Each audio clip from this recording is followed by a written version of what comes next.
ಮಗು, ನಿನಗೆ ಒಂದು ಸಂತೋಷವಾದ ಸುದ್ದಿಯನ್ನು ತಿಳಿಸಲೇ?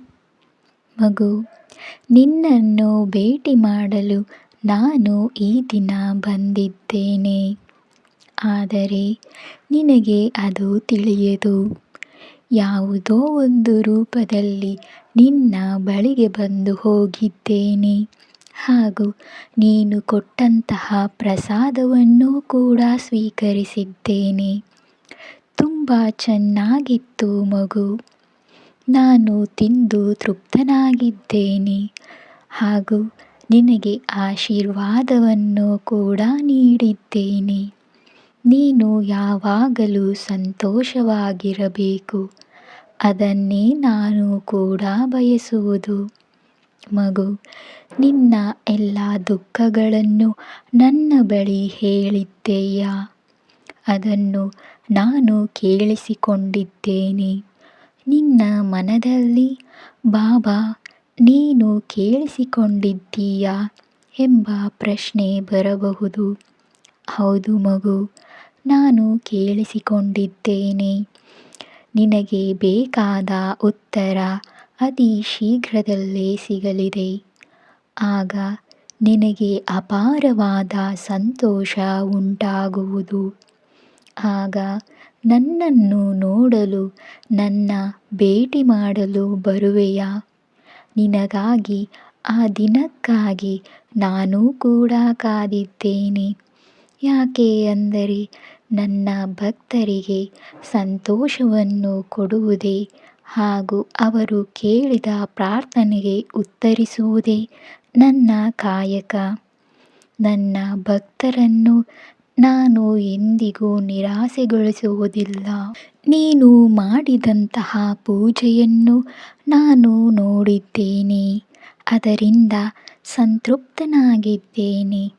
ಪೂಜೆಗೆ ನೀನು ಇಟ್ಟಂತಹ ನೈವೇದ್ಯ ಕೂಡ ನಾನು ಸ್ವೀಕರಿಸಿದ್ದೇನೆ. ನೀನು ನನ್ನ ಮುಂದೆ ನೈವೇದ್ಯವನ್ನು ಇಟ್ಟು ಬಾಬಾ ಸ್ವೀಕರಿಸು ಎಂದು ನಿನ್ನ ಮನದಾಳದಿಂದ ಹೇಳಿದಾಗ ನಾನು ಅದನ್ನು ಸ್ವೀಕರಿಸಿದ್ದೇನೆ ಮಗು.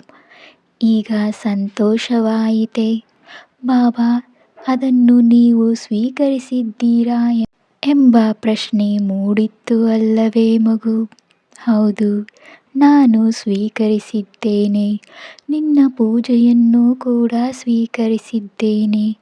ನೀನು ಮಾಡಿದಂತಹ ಪೂಜೆ, ಮಾಡಿದಂತಹ ವ್ರತಗಳಿಗೆ ಆದಷ್ಟು ಬೇಗ ನಿನಗೆ ಸಿಹಿ ಸುದ್ದಿ ಸಿಗಲಿದೆ. ಮಗು, ಚಿಂತೆಯನ್ನು ಬಿಡು. ನಿನ್ನ ಜೊತೆ ನಾನಿದ್ದೇನೆ ಅಲ್ಲವೇ? ನಾನು ನನ್ನ ಭಕ್ತರ ಮನದಲ್ಲಿ ಇರುವೆನು. ನೀನು ಏನೇ ಅಂದುಕೊಂಡರೂ ಕೂಡ ಅದು ನನ್ನಲ್ಲಿ ತಲುಪುವುದು. ನೀನು ಬಹಳ ದಿನಗಳಿಂದ ಶಿರಡಿಯ ಪ್ರಯಾಣವನ್ನು ಮಾಡಬೇಕೆಂದುಕೊಂಡಿದ್ದೀಯ ಅಲ್ಲವೇ? ನಾನು ಮೊದಲೇ ನಿನಗೆ ತಿಳಿಸಿದ್ದೇನೆ. ನೀನು ಶಿರಡಿಗೆ ಬರುವ ಸಮಯ ಬಂದಿದೆ ಎಂದು.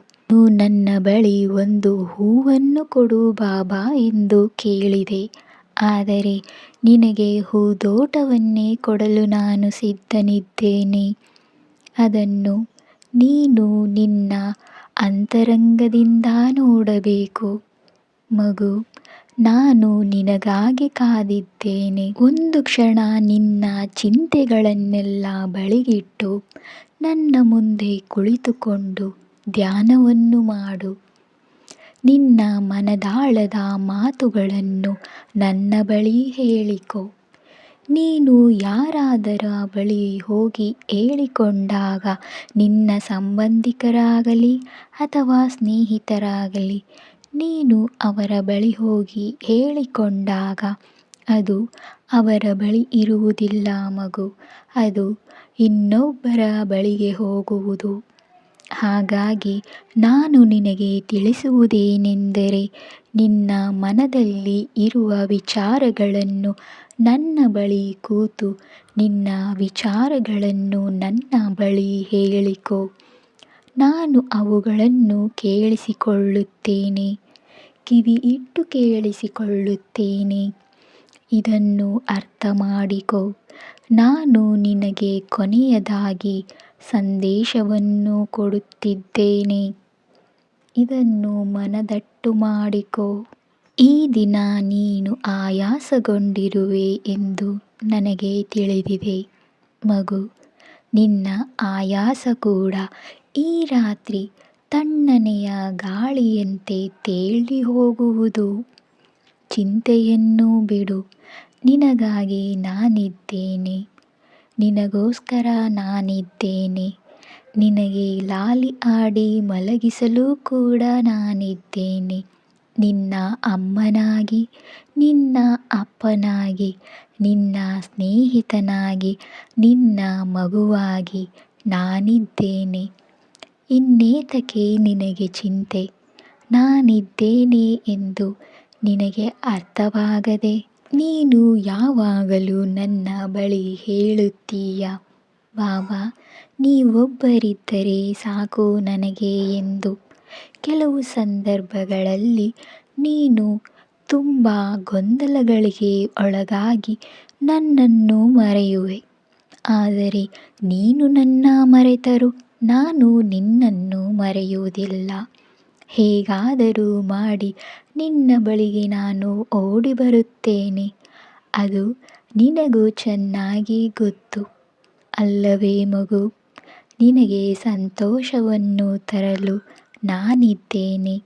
ಕೆಲವು ಸಾರಿ ನಿನ್ನ ನಂಬಿಕೆ ಹುಸಿಯಾಗುವುದು ಮಗು. ಕುಗ್ಗಬೇಡ, ಧೈರ್ಯವಾಗಿ ನಿಂತುಕೋ. ನಿನಗೆ ಧೈರ್ಯ ಕೊಡಲು ನಾನಿದ್ದೇನೆ. ನಿನ್ನ ಜೊತೆಯಾಗಿ ಧ್ಯಾನವನ್ನು ಮಾಡು. ಧ್ಯಾನದಲ್ಲಿ ನನ್ನನ್ನು ಕರೆ. ನಾನು ನಿನಗೆ ಶಕ್ತಿಯನ್ನು ನೀಡುತ್ತೇನೆ ಹಾಗೂ ನಿನ್ನ ಬಳಿಗೆ ಧಾವಿಸಿ ನಿನಗೆ ಮಾರ್ಗದರ್ಶನವನ್ನೂ ನೀಡುತ್ತೇನೆ ಮಗು. ಇನ್ನೇನು ಬೇಕು ನಿನಗೆ? ನಿನಗಾಗಿ ನಾನಿದ್ದೇನೆ. ನಿನ್ನ ಬಗ್ಗೆ ಯಾರು ಏನೇ ಅಂದರೂ ತಲೆಕೆಡಿಸಿಕೊಳ್ಳಬೇಡ. ಯಾಕೆಂದರೆ ನೀನು ನನ್ನ ಮಗು. ನಿನ್ನ ಬಗ್ಗೆ ನನಗೆ ಚೆನ್ನಾಗಿ ಗೊತ್ತಿದೆ. ನಿನಗೆ ಏನೇ ನೋವುಂಟು ಮಾಡಿದರೂ ಅವರನ್ನು ನಾನು ನೋಡಿಕೊಳ್ಳುತ್ತೇನೆ. ಅವರ ಬಳಿಗೆ ಹೋಗಿ ನಿನ್ನ ಪರವಾಗಿ ನಾನು ಉತ್ತರಿಸುತ್ತೇನೆ. ಧೈರ್ಯವಾಗಿರು, ಚಿಂತೆಯನ್ನು ಬಿಡು. ನಿನ್ನ ಮಕ್ಕಳು, ನಿನ್ನ ಸಂಸಾರವನ್ನು ತೂಗಿಸಿಕೊಂಡು ಹೋಗು. ಒಳ್ಳೆಯ ಕರ್ಮವನ್ನು ಮಾಡು ಹಾಗೂ ಕರ್ಮದ ಫಲವನ್ನು ಅಪೇಕ್ಷಿಸಬೇಡ. ನಿನ್ನ ಧರ್ಮ ಕರ್ಮವನ್ನು ಮಾಡುವುದು ಅಷ್ಟೇ. ಫಲವನ್ನು ನನಗೆ ಬಿಡು. ನಾನು ನಿನಗೆ ಏನು ಕೊಡಬೇಕೋ ಅದನ್ನೇ ನಾನು ನಿನಗೆ ಕೊಡುವೆ. ಈ ಕೃಷ್ಣ ಜನ್ಮಾಷ್ಟಮಿಯಂದು ನಾನು ನಿನ್ನ ಮನೆಗೆ ಕೃಷ್ಣನಾಗಿ ಬರುತ್ತಿದ್ದೇನೆ. ನಿನಗೆ ಒಂದು ಒಳ್ಳೆಯ ಉಡುಗೊರೆಯನ್ನು ಕೂಡ ತರುತ್ತಿದ್ದೇನೆ. ಅದನ್ನು ಸ್ವೀಕರಿಸು. ಅದು ನಿನಗೆ ಸಂತೋಷವನ್ನು ತರುವುದು. ನಿನ್ನ ಬಳಿಗೆ ಯಾರೇ ಬರಲಿ ಅವರನ್ನು ಹಾಗೆ ಕಳುಹಿಸಬೇಡ. ಅವರಿಗೆ ನಿನ್ನ ಬಳಿ ಏನಿದೆಯೋ ನೀರಾದರೂ ಕೊಟ್ಟು ಕಳುಹಿಸು. ಅದರಿಂದ ತೃಪ್ತರಾಗುತ್ತಾರೆ. ಅದರಿಂದ ನಾನು ಕೂಡ ತೃಪ್ತನಾಗುತ್ತೇನೆ. ಅದರಲ್ಲಿ ಬಂದವರಲ್ಲಿ ನಾನು ಕೂಡ ಒಬ್ಬನಾಗಿರುತ್ತೇನೆ. ನಿನ್ನ ಅಂತರಂಗ ದೃಷ್ಟಿಯಿಂದ ನೋಡಿದರೆ ನಿನಗೆ ನಾನು ಕಾಣುತ್ತೇನೆ. ನೀನು ನನ್ನನ್ನು ಗುರುತಿಸುವೆಯಾ? ನಾನು ನೋಡುತ್ತೇನೆ ನೀನು ನನ್ನನ್ನು ಗುರುತಿಸುತ್ತೀಯೋ ಇಲ್ಲವೋ ಎಂದು. ಆ ದಿನಕ್ಕಾಗಿ ನಾನು ಕಾಯುತ್ತಿದ್ದೇನೆ ಮಗು. ಕೃಷ್ಣನ ತುಂಟಾಟ ನಿನಗೆ ಗೊತ್ತಿಲ್ಲವೇ?